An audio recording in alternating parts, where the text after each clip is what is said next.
Jangan lupa subscribe channel ini, like, komen, dan share video kami.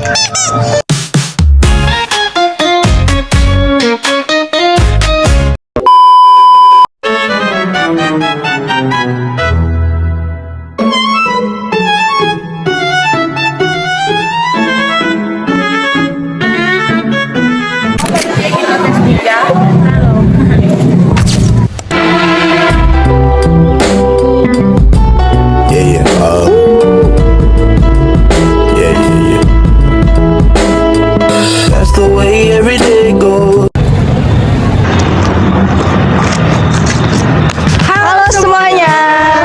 Di sini kami akan menjelaskan materi tentang partnership, penyusutan, dan payroll. Tolong saksikan video kami ya. Baik teman-teman, di sini saya akan menjelaskan materi tentang partnership. Nah, daftar pembahasan kita yang pertama yaitu pengertian partnership, yang kedua metode pembagian dalam persekutuan, yang ketiga contoh soal dan pembahasan, yang terakhir latihan soal interaktif. Nah, di sini saya akan menjelaskan pengertian partnership.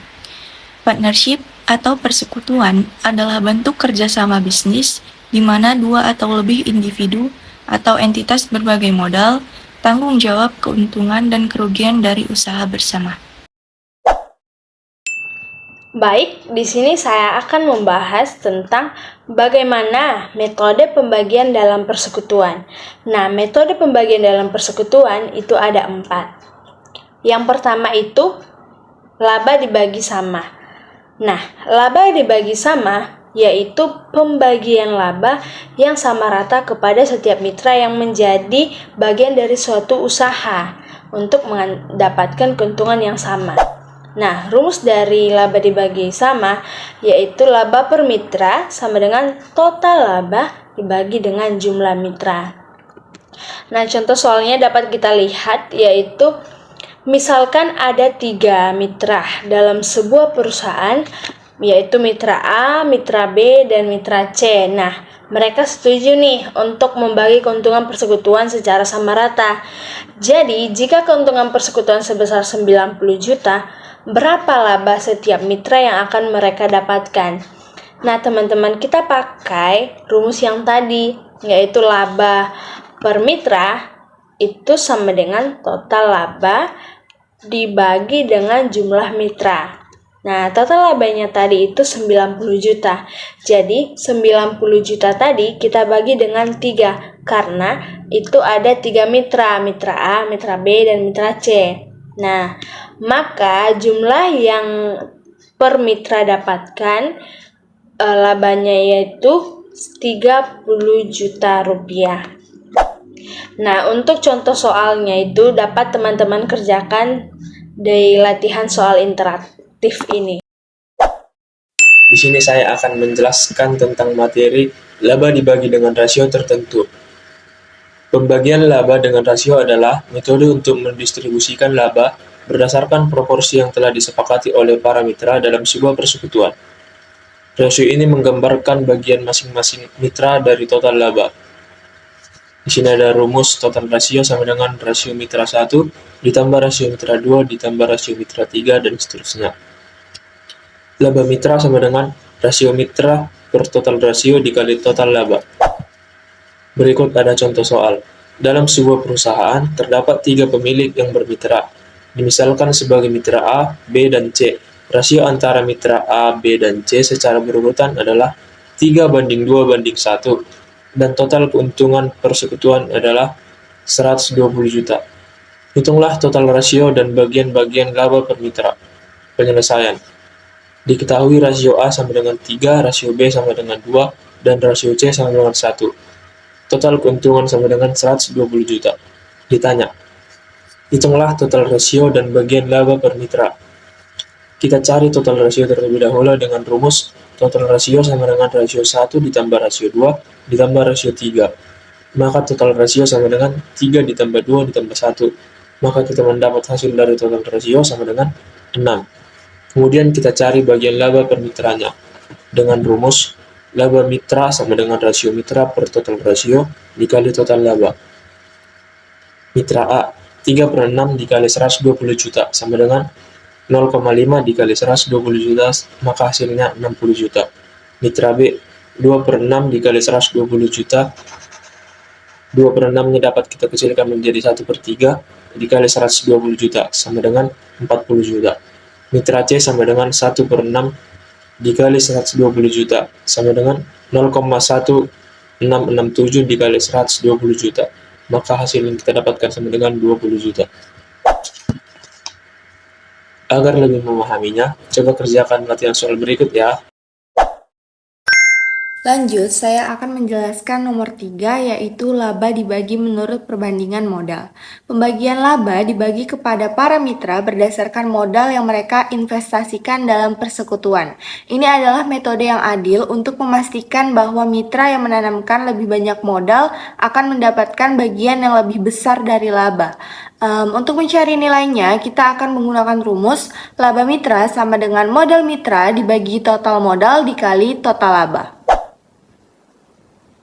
Langkah-langkah pembagian laba itu ada 3. Yang pertama, menghitung bunga modal. Jadi setiap mitra menerima bunga dari modal yang mereka investasikan.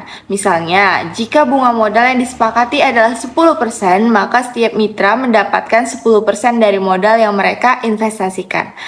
Untuk mencari nilainya, kita akan menggunakan rumus bunga modal mitra sama dengan modal mitra dikali persentase bunga. Yang kedua itu ada menghitung sisa labanya, dilakukan setelah membayar bunga modal. Untuk mencari nilainya, kita akan menggunakan rumus sisa laba sama dengan total laba dikurang total bunga modal. Yang ketiga, laba yang tersisa kemudian dibagi sesuai metode yang disepakati. Untuk mencari nilainya, kita akan menggunakan rumus laba mitra sama dengan rasio mitra dibagi total rasio dikali sisa laba. Nah, lanjut kita ada nih di contoh soalnya. Ada 3 mitra A, B, dan C yang mendirikan usaha dengan investasi modal sebagai berikut. Mitra A 30 juta, mitra B 50 juta, mitra C 20 juta. Nah, usaha tersebut menghasilkan laba sebesar 40 juta rupiah dalam 1 tahun. Laba ini akan dibagi antara mitra A, mitra B, dan mitra C. Cara mencarinya, kita akan menentukan total modalnya terlebih dahulu. Jadi kita jumlahkan semua antara modal mitra A ditambah modal mitra B dan ditambah modal mitra C, yang nilainya adalah 30 juta ditambah 50 juta ditambah 20 juta, yang hasilnya adalah 100 juta rupiah.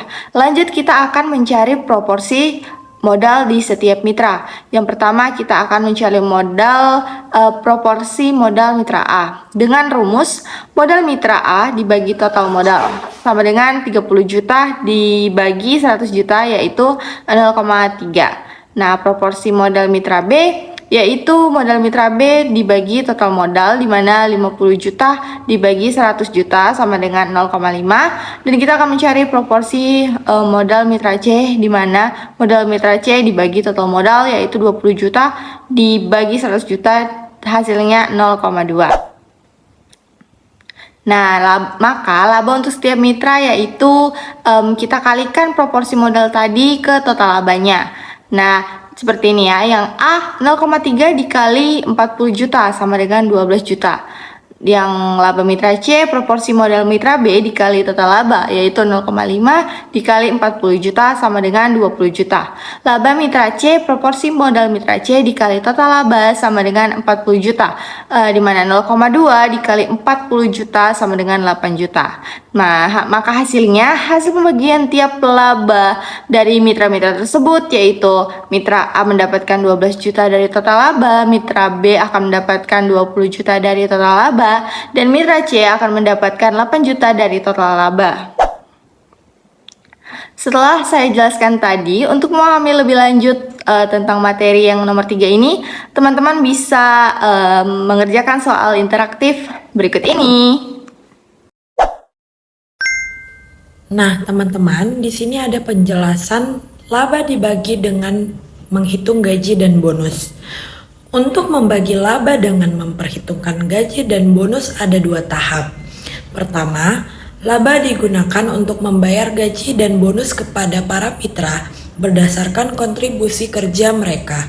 Kemudian, sisa laba setelah pembayaran gaji dan bonus dibagi sesuai dengan metode yang disepakati, seperti sama rata, berdasarkan rasio modal atau kontribusi kerja. Di sini kita bisa melihat cara menghitung gaji dan bonus. Gaji dan bonus mitra sama dengan gaji dan bonus yang disepakati. Berikutnya, cara menghitung sisa laba. Sisa laba sama dengan total laba dikurang total gaji. Dan berikutnya, cara menghitung bagian sisa laba per mitra. Sisa laba mitra sama dengan rasio mitra per total rasio dikali sisa laba. Nah, teman-teman, di sini kita lihat ada contoh soal. Soalnya adalah ada 3 mitra A, B, dan C dengan modal berturut-turut sebesar 40 juta, 60 juta, dan 100 juta. Total modal yang diinvestasikan dalam usaha sebesar 200 juta. Usaha menghasilkan laba sebesar 80 miliar dalam 1 tahun. Gaji atau bonus untuk tiap mitra ditetapkan sebagai berikut. Gaji mitra A sebesar 10 juta, gaji mitra B sebesar 15 juta, dan gaji mitra C sebesar 20 juta. Total gaji atau bonus yang dibayarkan sebesar 45 juta. Berikut adalah penyelesaian dari contoh soal yang kita lihat tadi. Sisa labanya 80 juta dikurang 45 juta, hasilnya 35 juta. Pembagian sisa laba. Mitra A 1 bagian, mitra B 2 bagian, dan mitra C 3 bagian. Total bagiannya 1 ditambah 2 ditambah 3, hasilnya 6 bagian. Mitra A 1/6 dikali 35 juta, hasilnya 5.833.333 perak. Mitra B 2/6 dikali 35 juta, hasilnya 11.666.667 perak. Dan mitra C 3/6 dikali 35 juta, hasilnya 17 juta setengah. Di sini ada soal interaktif. Yang kedua. Baik, di sini saya akan membahas tentang materi penyusutan. Nah, apa sih teman-teman itu penyusutan? Penyusutan atau depresiasi adalah berkurangnya nilai aset fisik atau harta selama masa penggunaannya, yang dalam akuntansi digunakan untuk mengalokasikan biaya perolehan aset tetap selama masa manfaatnya. Nah, penyusutan mencerminkan penurunan nilai aset tetap akibat waktu dan pemakaian, seperti kendaraan, mesin, bangunan, dan peralatan. Nah, contohnya itu ketika kita membeli mobil seharga 300 juta dan kita buat mobil itu di garasi kita selama 2 jam, itu ketika kita ingin menjualnya lagi, harga yang ditawarkan itu tidak mungkin 300 juta karena dia mempunyai nilai penyusutan. Lanjut, saya akan menjelaskan bagian metode penyusutan. Jadi metode penyusutan itu yang pertama yaitu metode garis lurus. Metode ini merupakan cara paling umum dan sederhana untuk mengalokasikan biaya perolehan aset tetap secara merata setiap tahun selama masa manfaatnya, di mana rumusnya yaitu D sama dengan HC dikurang RV per N. Kita masuk ke contoh soal. Misalkan sebuah mesin dibeli dengan biaya 100 juta rupiah, memiliki nilai residu 10 juta dan masa manfaat 5 tahun. Hitunglah biaya penyusutannya. Nah, penyelesaiannya kita masukkan rumus yang tadi. D sama dengan HC dikurang RV per N, sama dengan 100 juta dikurang 10 juta dibagi 5 tahun, sama dengan 90 juta dibagi 5 tahun, sama dengan 18 juta. Jadi, biaya penyusutan dari sebuah mesin tersebut adalah 18 juta. Untuk memahami lebih lanjut tentang materi yang metode garis lurus, teman-teman bisa mengerjakan soal interaktif berikut ini. Di sini kita akan melanjut materi mengenai metode saldo menurun. Metode ini menghitung penyusutan lebih besar di awal umur aset dan menurun tiap tahun. Berdasarkan nilai buku awal periode, terdapat 2 jenis metode saldo menurun.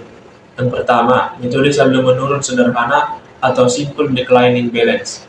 Rumusnya D sama dengan BV dikali 1 per N, yang dimana D sama dengan depreciation atau biaya penyusutan tahunan, BV sama dengan book value atau nilai buku awal tahun, dan N masa manfaat per periode dalam bentuk tahun. 2. Metode saldo menurun ganda atau double declining balance. Metode ini menggunakan tingkat penyusutan yang lebih kecil dan tetap. Rumusnya D sama dengan DV dikali 2 per N. Kita masuk ke contoh soal.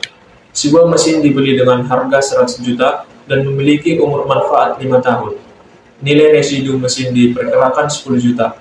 Hitunglah penyusutan per tahun dengan metode saldo menurun ganda atau double declining balance. Penyelesaian. Pertama, kita menghitung tarif penyusutan garis lurus. 100% dibagi 5 tahun sama dengan 20%. Karena metode saldo menurun ganda, tarif dikalikan 2. Maka 2 dikali 20%, maka hasilnya 40%. Yang ketiga, kita menghitung penyusutan tiap tahun berdasarkan nilai buku awal tahun. Tahun pertama nilai buku awal sama dengan 100 juta, penyusutan 40%, maka 100 juta dikali 40%, maka hasilnya 40 juta. Dan nilai buku akhir 100 juta dikurang 40 juta, maka hasil nilai buku akhir sama dengan 60 juta. Di tahun kedua, nilai buku awal sama dengan 60 juta dikali 40 juta, maka hasil penyusutannya sama dengan 24 juta, maka 60 juta dikurang 24 juta sama dengan nilai buku akhir 36 juta. Di tahun ketiga, nilai buku awal sama dengan 36 juta dikali penyusutan 40%, maka hasilnya 14 juta 400. 36 juta dikurang 14 juta 400, maka hasil nilai buku akhir sama dengan 21 juta 600.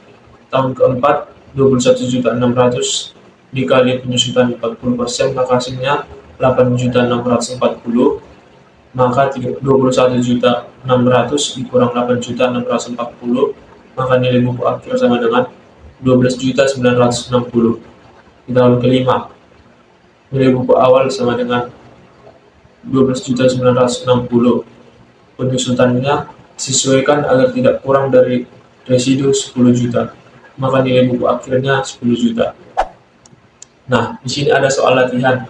Agar kalian lebih memahaminya, coba kerjakan latihan soal berikut. Nah, di sini kita akan masuk metode jumlah angka tahun. Metode ini mempercepat penyusutan dengan beban lebih besar di awal dan menurun tiap tahun. Untuk rumusnya, SYD atau Sum of Years sama dengan N ditambah 1/2. Nah, untuk menghitung penyusutan tahunan, rumusnya adalah D sama dengan angka tahun yang tersisa per SYD dikali HC dikurang RV. Nah, di sini saya akan memberikan contoh soal. Sebuah mesin dibeli dengan biaya sebesar 100 juta, memiliki nilai residu sebesar 10 juta, dan masa manfaat 5 tahun. Hitunglah biaya penyusutannya. Nah, baik teman-teman, di sini saya akan menjelaskan cara penyelesaiannya. Nah, baik teman-teman, di sini saya akan menjelaskan cara penyelesaiannya. D sama dengan angka tahun yang tersisa per SYD dikali HC dikurang RV. Tahun pertama, 5/15 dikali 100 juta dikurang 10 juta sama dengan 5/15 dikali 90 juta, maka hasilnya adalah 30 juta. Tahun kedua, 4/15 dikali 100 juta dikurang 10 juta sama dengan 4/15 dikali 90 juta, maka hasilnya adalah 24 juta. Tahun ketiga, 3/15 dikali 100 juta dikurang 10 juta sama dengan 3/15 dikali 90 juta, maka hasilnya adalah 18 juta. Tahun keempat, 2/15 dikali 100 juta dikurang 10 juta sama dengan 2/15 dikali 90 juta, maka hasilnya adalah 12 juta. Tahun kelima, 1/15 dikali 100 juta dikurang 10 juta sama dengan 1/15 dikali 90 juta, maka hasil yang didapat adalah 6 juta. Nah, untuk mempelajari materi ini lebih lanjut, teman-teman bisa untuk mencoba mengerjakan contoh latihan soal berikut ini ya.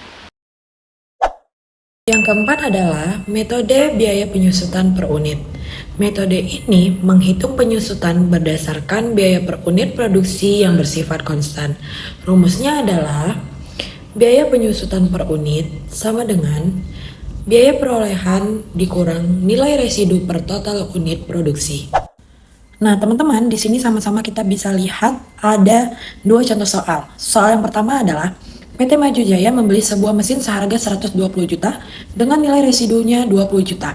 Mesin tersebut diperkirakan dapat memproduksi 100.000 unit barang selama masa manfaatnya. Pada tahun pertama, mesin tersebut memproduksi 25.000 unit. Hitunglah biaya penyusutan tahun pertama. Soal yang kedua adalah sebuah truk dibeli oleh CV Angkasa seharga 200 juta dengan nilai residunya 40 juta. Truk tersebut diperkirakan dapat menempuh jarak 160.000 km selama masa pakainya. Pada tahun pertama, truk digunakan sejauh 30.000 km. Hitunglah biaya penyusutan tahun pertama. Baiklah teman-teman, sekarang kita akan memasuki materi yang baru mengenai payroll atau gaji dan upah. Daftar pembahasannya ada 1. Pengertian payroll, 2. Gaji kotor, 3. Gaji bersih, 4. Lembur, dan 5. Potongan gaji. Nah, sekarang kita akan masuki pengertian payroll. Payroll atau gaji dan upah. Gaji pekerja adalah gaji yang dibayarkan oleh pemilik perusahaan atau pemberi kerja dalam bentuk uang dalam jumlah yang ditetapkan secara teratur dalam jangka waktu yang tertentu. Nah, teman-teman, di sini bisa sama-sama kita lihat mengenai materi gaji kotor. Gaji kotor merupakan salah satu metode perhitungan gaji seseorang di mana pajak penghasilan yang harus disetorkan ke negara oleh perusahaan ditambah pada jumlah gaji milik karyawan. Rumusnya adalah gaji kotor sama dengan jam kerja dikali upah per jam. Ada contoh soal dan penyelesaiannya. Soalnya adalah, mau bekerja 38 jam selama seminggu, tarif upah per jamnya sebesar Rp10.000. Berapakah total upah kotornya dalam seminggu? Penyelesaiannya adalah, upah kotor jam kerja dikali upah per jam sama dengan 38 jam dikali Rp10.000. Hasilnya Rp380.000. Nah, teman-teman, di sini ada soal latihan. Coba kalian kerjakan soal berikut. Baik teman-teman, di sini kita akan masuk ke materi gaji bersih. Di sini saya akan menjelaskan terlebih dahulu pengertian tentang gaji bersih. Gaji bersih adalah jumlah uang yang diterima karyawan setelah dipotong berbagai potongan dari gaji kotor, seperti pajak, iuran BPJS, dan potongan lainnya. Nah, untuk rumusnya di sini gaji bersih sama dengan gaji kotor dikurang potongan gaji. Keterangannya, untuk menghitung gaji bersih seseorang, hal-hal berikut harus diperhatikan pajak penghasilan. Rumus PPh sama dengan tarif PPh dikali gaji kotor. Keterangan, PPh sama dengan pajak penghasilan. Tarif PPh sama dengan persentase digunakan untuk menghitung beberapa besar PPh yang harus dibayar. Nah, di sini kita akan masuk ke contoh soal. Ranti adalah seorang pekerja dengan gaji kotor sebesar 10 juta per bulan, serta tunjangan transportasi sebesar 1 juta dan tunjangan makan sebesar 500.000. Pajak penghasilan dikenakan sebesar 10% dari penghasilan bruto perusahaan. Hitunglah berapa banyak PPh Ranti yang harus dibayar setiap bulan dan berapa banyak penghasilan bersihnya. Nah, berikut adalah cara penyelesaiannya. Langkah pertama, hitung penghasilan total gaji kotor, yaitu sebesar 10 juta, tunjangan transportasi sebesar 1 juta, tunjangan makan sebesar 500.000. Penghasilan total, 10 juta ditambah 1 juta ditambah 500.000, maka hasilnya adalah 11.500.000. Langkah kedua, hitung PPh-nya. Tarif PPh sama dengan 10%. Maka PPh 10% dikali 11.500.000, maka hasilnya adalah 1.150.000. Langkah ketiga, hitung penghasilan bersih. Penghasilan bersih sama dengan penghasilan total dikurang PPh. 11.500.000 dikurang 1.150.000, maka hasilnya adalah 10.350.000. Maka PPh yang didapat adalah 1.150.000 dan penghasilan bersih yaitu 10.350.000. Nah, untuk mempelajari materi ini lebih lanjut, teman-teman bisa untuk mencoba mengerjakan contoh soal berikut ini ya. Baik, selanjutnya di sini saya akan membahas materi tentang gaji lembur. Nah, pertama, kerja lembur itu adalah kerja yang dilakukan lebih dari 40 jam per minggu atau untuk menyelesaikan tugas yang tidak dapat diselesaikan pada hari kerja. Nah, Yang pertama itu lembur pada hari kerja. Rumusnya itu upah lembur sama dengan upah per jam dikali 1,5 dikali jumlah jam lembur. Nah, untuk contoh soal dapat kita lihat di atas. Seorang Budi bekerja di sebuah perusahaan dengan tarif gaji 50.000 per jam. Pada hari Rabu, dia bekerja selama 10 jam. Nah, berdasarkan aturan lembur di hari kerja, waktu kerja reguler itu 8 jam dan waktu lembur dihitung dengan upah 1,5 kali dari upah biasa. Nah, hitunglah total gaji Budi pada hari tersebut.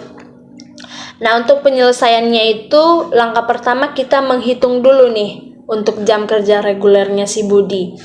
Nah, tadi sudah diketahui jam kerja reguler itu 8 jam. Upah gajinya 50.000 per jam. Nah, gaji regulernya itu 8 dikali 50.000 yaitu 400.000. Langkah yang kedua, kita menghitung gaji untuk jam lembur, yaitu jam lemburnya itu 10 jam dikurang dengan 8 jam, yaitu 2 jam. Upah lemburnya 1,5 dikali 50.000 tadi, yaitu 75.000 per jam. Nah, jadi gaji lembur yang didapatkan si Budi itu 2 kali 75.000 sama dengan 150.000. Nah, langkah yang ketiga kita menghitung total gaji yang didapatkan Budi selama pada hari Rabu itu. Nah, total gajinya itu gaji reguler ditambah dengan gaji lembur. Gaji reguler yang didapatkan si Budi tadi 400.000 ditambah dengan 150.000. Jadi, pada hari Rabu si Budi mendapatkan gaji sebesar 550.000. Selanjutnya di sini saya akan membahas lembur di hari libur. Nah, untuk menghitung gaji lembur di hari libur dapat digunakan dengan rumus upah per jam dikali 2 dikali dengan jumlah jam lembur. Nah, contoh soalnya itu dapat dilihat seperti di atas. Seorang karyawan mendapat penghasilan 20.000 per jam. Nah, jika orang tersebut bekerja selama 50 jam per minggu, hitunglah gaji kotornya untuk minggu tersebut. Jika dia dibayar dengan tarif lembur 1,5 kali gaji per jam. Nah, berarti dalam hal ini karyawannya itu tadi bekerja 50 jam. Nah, untuk kerja jam reguler itu adalah 40 jam per minggu. Akan tetapi karyawannya ini bekerja 50 jam. Otomatis berarti 10 jamnya lagi itu adalah lembur. Nah, kita akan menghitung berapa gajinya. Untuk penyelesaiannya, yang pertama itu kita menghitung dulu gaji regulernya. Gaji regulernya itu 40 jam tadi dikali dengan 20.000 sama dengan 800.000. Nah, berarti gaji regulernya si karyawan itu 800.000. Yang kedua, kita mencari upah lemburnya di hari libur. Nah, untuk upah lemburnya tadi 10 jamnya tadi lembur dikali dengan 1,5 dikali dengan 20.000. Berarti 300.000. Nah, upah lembur yang didapatkan si karyawan itu adalah 300.000. Yang ketiga, kita menghitung total gaji kotor dari karyawan itu. Untuk total gaji kotornya, gaji regulernya tadi ditambah dengan upah lembur dari si karyawan tersebut, yaitu 800.000 ditambah dengan 300.000. Nah, total gaji yang didapatkan karyawan selama 1 minggu itu adalah 1.100.000. Untuk soal interaktifnya, teman-teman dapat mengerjakan contoh soal seperti di atas. Next, saya akan menjelaskan tentang upah per unit. Upah per unit mengarah kepada pengertian bahwa pekerja dibayar per unit. Maksudnya, yaitu jumlah upah akan dihitung dengan memperhatikan jumlah unit yang dihasilkan, kemudian akan dikalikan dengan upah per unit produksi, di mana rumusnya yaitu gaji sama dengan jumlah produksi dikali upah per produk. Contoh soalnya yaitu seorang pekerja di pabrik tekstil berhasil menyelesaikan 100 potong baju dalam sehari dengan tarif upah borongan per potong yaitu sebesar Rp5.000. Berapa upah borongan yang diterima pekerja tersebut? Nah, untuk menjawabnya kita akan menggunakan rumus yang tadi. Upah per potong baju sama dengan Rp5.000 dikali 100 sama dengan Rp500.000. Nah, jadi upah per unitnya, total upah per unit yang didapatkan oleh pekerja di pabrik tekstil tersebut adalah Rp500.000. Next, kita ada ke potongan gaji. Potongan gaji itu diterapkan apabila seseorang pekerja melakukan kesalahan dalam pekerjaannya sendiri. Pemotongan gaji harus sesuai dengan perolehan perusahaan dan perjanjian kerja. Dengan kata lain, dasar dari pembayaran gaji setidaknya sama besar dengan upah minimum atau lebih. Di mana rumusnya yaitu potongan gaji sama dengan gaji dikali tarif potongan. Contohnya, seorang karyawan pekerja di sebuah instansi dengan gaji pokok Rp7 juta per bulan. Karyawan tersebut juga menerima tunjangan makan sebesar Rp300 per bulan. Perusahaan memotong pajak penghasilan karyawan sebesar 5% dan asuransi kesehatan sebesar 2%. Berapakah jumlah payroll di dalam yang harus dibayarkan karyawan tersebut? Nah, untuk penyelesaiannya, kita bisa menggunakan rumus jumlah gaji sama dengan gaji pokok ditambah tunjangan. Kita hitung dulu total gaji pokok gaji dari karyawan tersebut, yaitu 7 juta ditambah 300.000, yaitu 7.300.000. Dan lanjut kita akan ke rumus yang tadi. Jumlah payroll deduction, yaitu potongan gaji sama dengan gaji dikali tarif potongan, yaitu 7.300.000 dikali 5% ditambah 2%. Kita tambahkan dulu persenannya, dimana hasilnya yaitu 7%. 7.300.000 dikali 7% sama dengan 511.000. Jadi total potongan dari gaji karyawan tersebut yaitu Rp511.000. Nah, untuk mengerti lebih lanjut ya tentang materi ini, teman-teman sekalian bisa mencoba untuk mengerjakan soal berikut. Terima kasih telah menyaksikan video kami. Bye-bye.